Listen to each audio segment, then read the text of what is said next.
Baik anak-anak, kita akan mulai. Kali ini kita akan menjelaskan materi tentang rahmat Islam bagi alam semesta, yaitu membahas tentang faktor-faktor kemajuan dan kemunduran Islam. Anak-anakku sekalian, adapun tujuan pembelajaran pada pertemuan kali ini yaitu yang pertama, peserta didik mampu menelaah dan menyimpulkan faktor kemajuan Islam di dunia. Yang kedua, peserta didik mampu menelaah dan menyimpulkan faktor kemunduran Islam di dunia. Baik, anak-anakku sekalian, yang pertama Bapak akan menjelaskan tentang faktor-faktor yang menyebabkan kemajuan peradaban Islam di dunia. Sebelum dunia barat mengalami kemajuan, dunia Islam terlebih dulu pernah mengalami masa kejayaan, yaitu tepatnya dimulai pada masa Khalifah Al-Mansur Al-Ma'mun yang bergantian memimpin dinasti Abbasiyah. Mereka merintis usaha penerjemahan karya-karya cendekiawan Yunani ke dalam bahasa Arab. Upaya ini kemudian diteruskan oleh khalifah-khalifah yang meneruskan kepemimpinan dinasti Abbasiyah, terutama yang paling menonjol adalah Khalifah Harun al-Rasyid. Upaya penerjemahan yang dilakukan dinasti Abbasiyah secara garis besar terbagi menjadi 3 fase. Fase yang pertama pada masa Al-Mansur hingga Harun al-Rasyid. Pada fase ini banyak diterjemahkan adalah karya-karya di bidang astronomi dan logika. Fase kedua berlangsung mulai masa Al-Ma'mun hingga tahun 300 Hijriah. Buku-buku yang banyak diterjemahkan adalah buku dalam bidang filsafat dan kedokteran.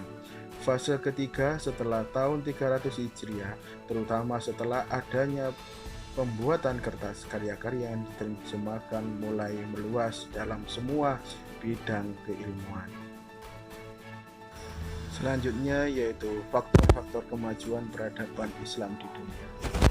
Agar umat Islam dapat bangkit kembali mengembalikan kejayaan Islam, kita perlu mengetahui faktor-faktor yang mendorong kemajuan peradaban Islam di dunia. Beberapa faktor yang mendorong kemajuan peradaban Islam adalah sebagai berikut. A. Terjadinya asimilasi antara bangsa Arab dengan bangsa-bangsa lain yang lebih dahulu mengalami perkembangan dalam ilmu pengetahuan. Berkat keberhasilan penyebaran Islam ke berbagai wilayah yang baru, Islam bertemu dengan berbagai kebudayaan baru yang memiliki hasanah pengetahuan yang baru pula. Faktor ini telah mendorong lahirnya sebuah ilmu pengetahuan.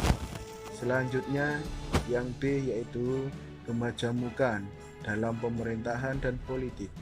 Untuk mengkokohkan dinastinya, dinasti Abbasiyah mengambil strategi yang berbeda dengan dinasti Umayyah. Dinasti Abbasiyah meninggalkan corak dinasti Umayyah yang kearab-araban. Hal ini dibuktikan dengan 2 cara yaitu: pertama, menerapkan sistem administrasi pemerintahan Persia sekaligus memasukkan orang-orang Persia dalam struktur pemerintahan. Salah satu Khalid bin Barma yang diangkat menjadi salah satu menteri Al-Mansur sekaligus menjadi salah satu tokoh penting dalam perkembangan ilmu pengetahuan di masa dinasti Abbasiyah. Yang kedua, melakukan nikah silang dengan wanita-wanita Persia. Bahkan hasil pernikahan ini melahirkan khalifah baru. Salah satunya adalah Al-Ma'mun. Pada masa ini pula, tata pemerintahan Islam tak lagi menjadi monopoli orang Arab. Dinasti Abbasiyah membuka ruang yang luas bagi orang di luar Arab yang ahli di bidangnya duduk di pemerintahan. Ini terbukti dengan masuknya orang-orang Turki dan Persia. C. Menciptakan stabilitas ekonomi dan politik. Harun al-Rasyid memanfaatkan kemajuan perekonomian untuk pembangunan di sektor sosial dan pendidikan, seperti pengadaan sarana belajar bagi masyarakat umum. Penyediaan infrastruktur yang dilakukan oleh Harun al-Rasyid pada akhirnya dilakukan oleh Al-Ma'mun, khususnya dalam bidang pengembangan pendidikan, ilmu pengetahuan, kehidupan intelektual, serta kebudayaan. Yang D. gerakan penerjemahan manuskrip-manuskrip kuno, seperti hasil karya cendekiawan Yunani ke dalam bahasa Arab. Hal ini sudah dilakukan semenjak masa Khalifah Al-Mansur dan keturunannya dengan menggaji para penerjemah dengan gaji yang sangat tinggi. Yaitu membangun perpustakaan sebagai pusat penerjemahan dan kajian ilmu pengetahuan. Khalifah Al-Ma'mun yang dikenal sangat mencintai ilmu pengetahuan mendirikan Baitul Hikmah yang berfungsi sebagai perpustakaan, pusat penerjemahan, lembaga penelitian. Bahkan di lingkungan istana juga didirikan perpustakaan pribadi Khalifah yang berfungsi sebagai lembaga pendidikan bagi keluarga istana dan terhimpun di dalam para ilmuwan, ulama, dan para pujangga. Baik anak-anakku, selanjutnya Bapak akan menjelaskan tentang faktor-faktor yang menyebabkan kemunduran peradaban Islam. Adapun faktor-faktor yang menyebabkan kemunduran peradaban Islam di dunia, yaitu yang pertama adalah akibat jauhnya umat Islam dari Kitabullah dan As-Sunnah. Kitabullah dan As-Sunnah Rasulnya akan mengangkat harkat dan martabat suatu bangsa. Dengannya Allah Subhanahu wa Ta'ala meneguhkan keyakinan kaum muslimin dalam melawan musuh-musuhnya.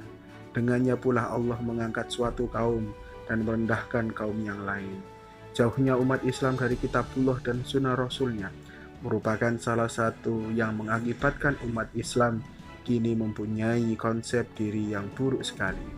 Lihatlah hari ini, berapa banyak anak-anak kita pada umur 9 tahun sudah hafal Al-Quran. Jangankan menghafal, membacanya pun masih sangat jarang.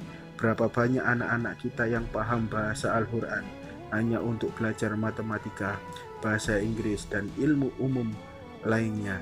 Kita rela untuk mengkursuskan anak-anak kita, sedangkan untuk mempelajari bahasa Arab hampir tidak terfikirkan. Baca dan pahamilah hadis yang Bapak sampaikan ini, yang artinya dari Ali bin Abi Thalib radhiyallahu anhu berkata, bersabda Rasulullah Shallallahu alaihi wasallam, akan datang pada umatku suatu zaman yang tidak tersisa dari Al-Quran kecuali tulisannya. Masjid mereka ramai akan tetapi sepi dari petunjuk. Ulama mereka sejelek-sejelek manusia di kolong langit. Darinya keluar fitnah dan kepada mereka fitnah tersebut kembali. Hadis riwayat Baihaqi. Yang kedua yaitu taklid atau dalam istilah ikut-ikutan. Oleh karena umat tidak punya nilai, tidak memiliki prinsip-prinsip yang sangat berharga sebagaimana yang ada di dalam Al-Quran dan As-Sunnah, akhirnya yang mereka lakukan adalah mencari nilai dari orang lain. Kalau sudah demikian yang terjadi, sebagian mereka akan mengikuti apa saja yang sesuai dengan kebiasaan orang lain. Akibatnya adalah ikut-ikutan. Hal ini pernah diantisipasi oleh Rasulullah Shallallahu alaihi wasallam, yang itu diriwayatkan dalam sebuah hadis. Yang inti dari antisipasi ini nampaknya sudah terasa di masa sekarang. Penyebabnya adalah umat ini telah kehilangan nilai, prinsip, dan tidak punya paradigma dalam kehidupan, serta konsep hidup tidak jelas. Dalam Al-Quran dan As-Sunnah terkandung prinsip kehidupan manusia. Yang ketiga, yaitu terjadinya perpecahan di kalangan umat. Banyak organisasi-organisasi dan partai-partai umat Islam yang diakibatkan oleh umat sekarang ini tidak memiliki nilai konsep persatuan dan kesatuan fitrah pemikiran dan akidah.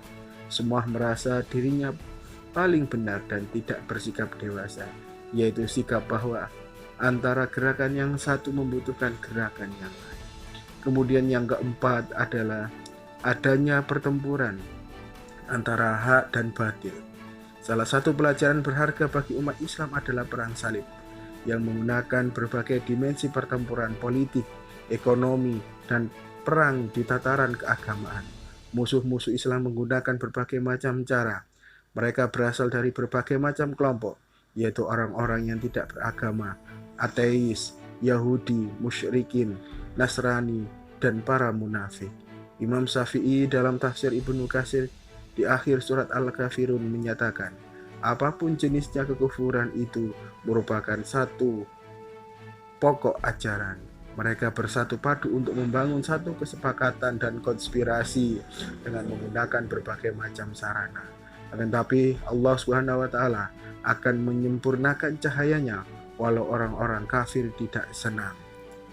Pada akhirnya, dengan seluruh sarana itu umat Islam digiring menjadi kelompok yang tertindas pada saat umat ini merasakan berada di titik bawah dalam kehidupan, kehilangan kepercayaan diri.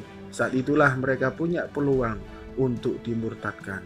Perang pemikiran ternyata merupakan langkah pertama yang utama dalam pertempuran antara hak dan batil. Banyak teori sekarang ini yang menjauhkan dari nilai-nilai Islam. Teori yang terkait dengan kemanusiaan, seperti ekonomi politik, sosial budaya, atau psikologi. Oleh karena kita tidak memiliki kekuatan prinsip nilai-nilai Islam, tidak memiliki paradigma teori yang bersumberkan dari Al-Quran dan Sunnah Rasulullah SAW. Pada akhirnya, kita semua mengikuti seluruh teori-teori itu tanpa sedikit pun kita menyeleksinya. Sebagai akibatnya, persepsi kita berubah, cara berpikir kita juga berubah. Umat Islam tidak lagi mencerminkan cara berpikir yang Islami, sehingga emosi umat Islam pun memiliki emosi yang tidak Islami. Jalan keluar dari semua itu adalah mengembalikan seluruh permasalahan kepada Al-Quran dan As-Sunnah dengan pemahaman salaf.